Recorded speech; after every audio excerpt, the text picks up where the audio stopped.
Hello friends, welcome back to my channel. ये इस ड्रामे की हिंदी एक्सप्लेनेशन का पार्ट 2 है। तो चलिए वीडियो को स्टार्ट करते हैं। जेड एटीट्यूड के साथ ऑफिस में आती है। इरिस बोलता अगर सॉरी बोलने आई हो तो रहने दो, चलो काम पर लग जाओ। जेड बोलती है लास्ट टाइम तुमने मुझे नीचा दिखाया। सच है, मैं यहाँ पैसों के लिए आई थी, इसका मतलब ये नहीं मैं अपनी सेल्फ रिस्पेक्ट को दांव पर लगा दूंगी। वैसे तुम होते कौन हो मुझे जॉब से निकालने वाले? मैं ये जॉब खुद ही छोड़ रही हूँ। मैं इस तरीके के टॉक्सिक इन्वायरमेंट में काम नहीं कर सकती और बॉस बनने से पहले इंसान की तरह बिहेव करना सीख जाओ। इरिस की तो बोलती बंद हो जाती है। जेड अपना सीना चौड़ा कर जा रही थी, लेकिन उसका पोपट हो जाता है क्योंकि उसकी हिल टूट जाती है। इरिस तो हंसने लग जाता है। जेड जॉब आईडी को बड़े स्टाइल से देकर वहाँ से निकल लेती है। सेक्रेटरी पूछता है ये सब क्या था?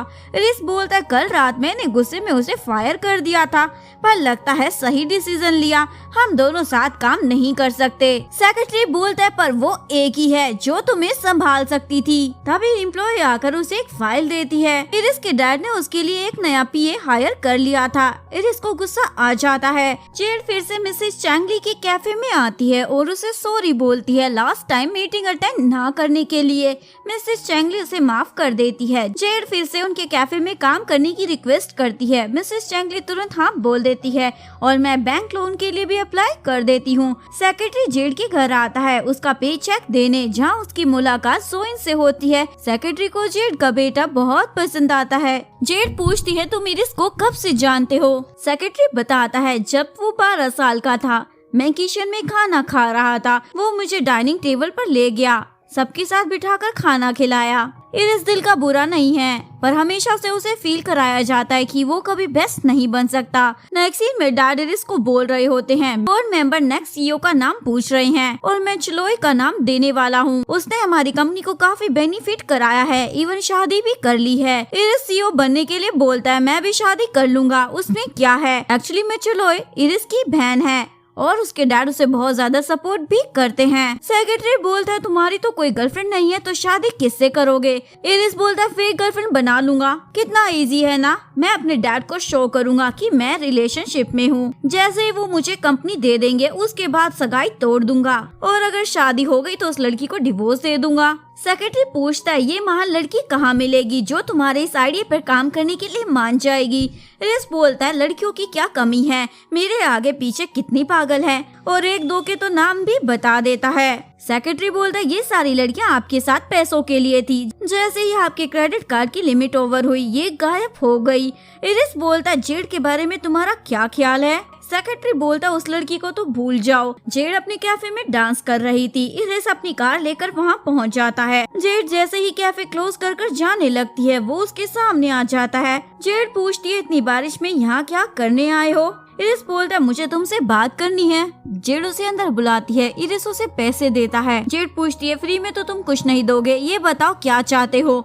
इरिस बोलता है तुम काफी शार्प हो, बहुत अच्छी बिजनेस वुमेन बनोगी, और हंसने लग जाता है। जेड उसे घूरने लग जाती है। इरिस बोलता है ओके ऐसे मत देखो, मैं बस चाहता हूँ तुम मुझसे फेक एंगेजमेंट कर लो। जेड शॉक होकर बोलती है मुझे नहीं चाहिए तुम्हारे पैसे। इरिस बोलता है देखो मुझे सीईओ बनना है, मैंने बहुत मेहनत की है, ये हम दोनों के लिए ही विन विन सिचुएशन है। जेड मना कर जा रही थी। इरिस उसका हाथ पकड़ लेता है तो जेड उसे बाहर का रास्ता दिखा देती है। घर आकर जेड ये बात अपनी फ्रेंड साफिया से शेयर करती है। लगता है उसका दिमाग खराब हो गया है या फिर वो बिल्कुल ब्रेनलेस है। फ्रेंड बोलती है उसके आगे पीछे इतनी लड़कियां हैं, फिर भी उसने तुम्हें चूज किया, हो सकता है वो तुम में इंटरेस्टेड हो। जेड बोलती है ऐसा नहीं हो सकता। नेक्स्ट मॉर्निंग जेड कैफे में आती है जहाँ सब कुछ बिखरा हुआ था।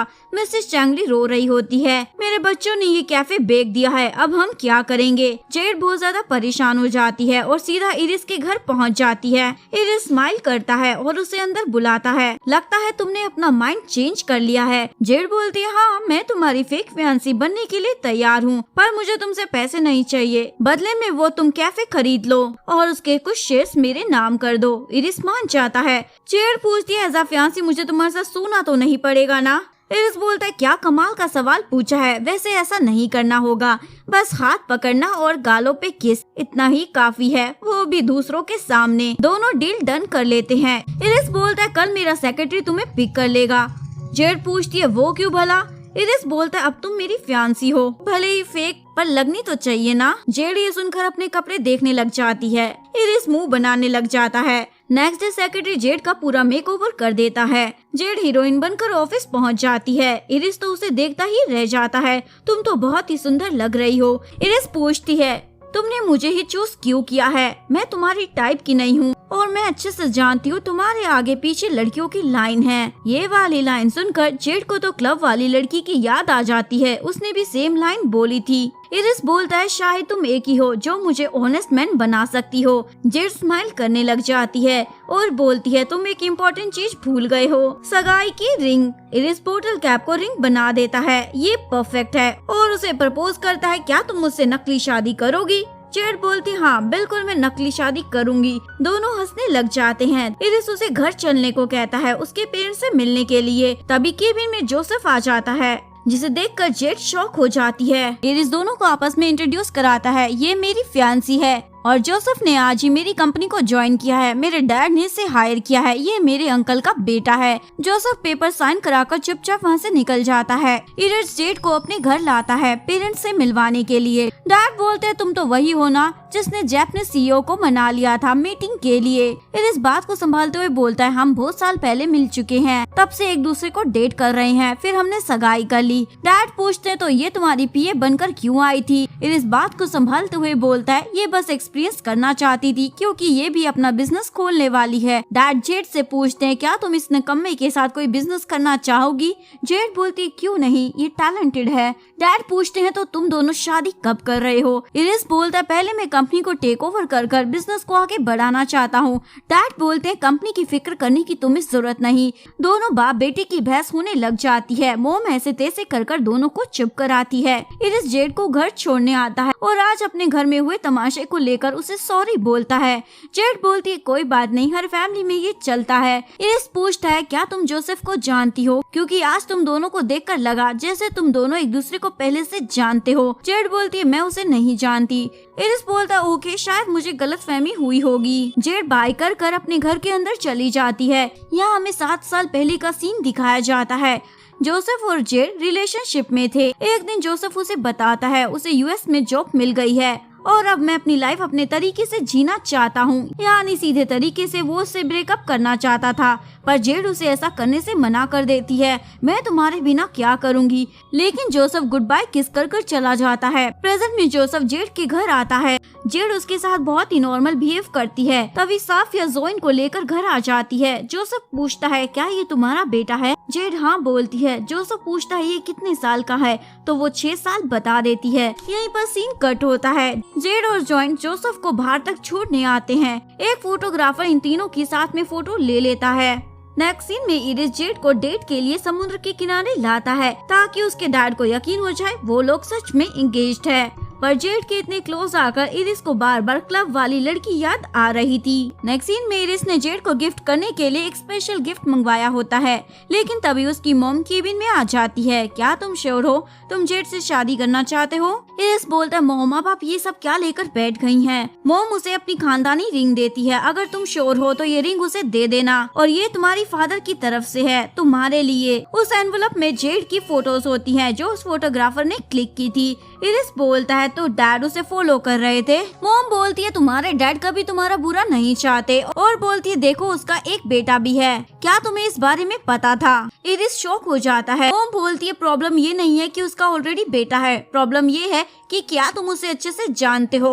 अगर सच में जानते हो तो उसे ये रिंग दे देना, मुझे इस शादी से कोई प्रॉब्लम नहीं होगी। ये बोलकर मॉम चली जाती है। इरिस फोटोज को देखकर बहुत गुस्सा करता है। इधर जेड मिसेस चैंगली को अपनी फेक एंगेजमेंट के बारे में बता देती है। मिसेस चैंगली पूछती है क्या तुमने अपने बेटे के बारे में इरिस को बताया? जेड बोलती है नहीं मुझे जरूरी नहीं लगा। मिसेस चैंगली बोलती है तुम्हें उसे बताना चाहिए। जिसके बाद जेड इरिस को ये बात बताने पहुंच जाती है, लेकिन इरिस तो अलग ही मूड में था। उसे एंगेजमेंट कॉन्ट्रैक्ट पेपर पर साइन करने को कहता है। जेड तो शॉक हो जाती है ये क्या है? इरिस बोलता है सेफ्टी के लिए, क्योंकि हम दोनों एक दूसरे को जानते नहीं।